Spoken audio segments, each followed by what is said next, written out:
6 videos left to catch up with the series. Let's do this. Hello everyone, welcome to the Beach City Drift review. Kevin's back and we can put him in the repertoire of the three main jerks of this entire series. Steven was a bit off in this episode. I don't know if you guys could tell or anything, but he really hated this guy, and I mean full-blown hate. And Steven's not a guy to really hate. You see Greg's surprise when he uses the term hate to describe Kevin. The most I've really seen him hate a character is Marty, and he didn't even really hate him. He kind of feared for his dad because he was back and he seemed like such a bad guy in the stories. But a full-blown hate to a person who just insisted to dance, I mean, granted, you have to allow someone to do that, and it wasn't right of him, and Kevin's a complete jerk, which, by the storytelling, it is true, he is pretty much a jerk, but quite honestly, he's not really deserving of this. I like having Stevonnie back, I like their ending, I like the execution of the ending, but having Kevin as an antagonist of this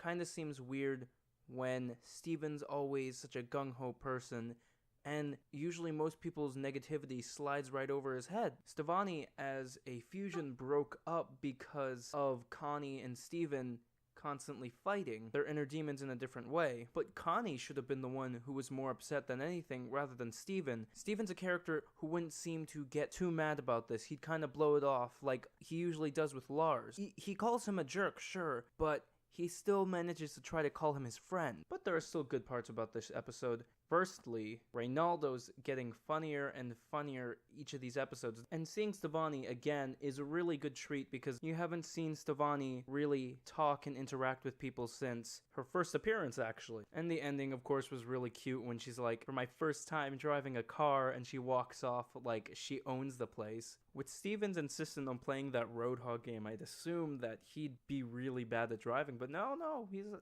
Combined with Connie's very perceptiveness, she kinda evened him out. Who knew? Anyways, I knew I trashed the episode a bit, but it was overall a good episode, if not pretty flawed. It's not one of my favorites, but it's not one of my least favorites either, mainly because it has Stevonnie in it, and because it's Stevonnie, I really like it. So thank you all for watching. I hope you can enjoy this review, how late it is. Hopefully I'll be able to upload the rest of the stuff by tomorrow and catch up with this. I'm really excited for this week's, and I'm trying to avoid spoilers as much as possible. I was rooting for you, Don Die.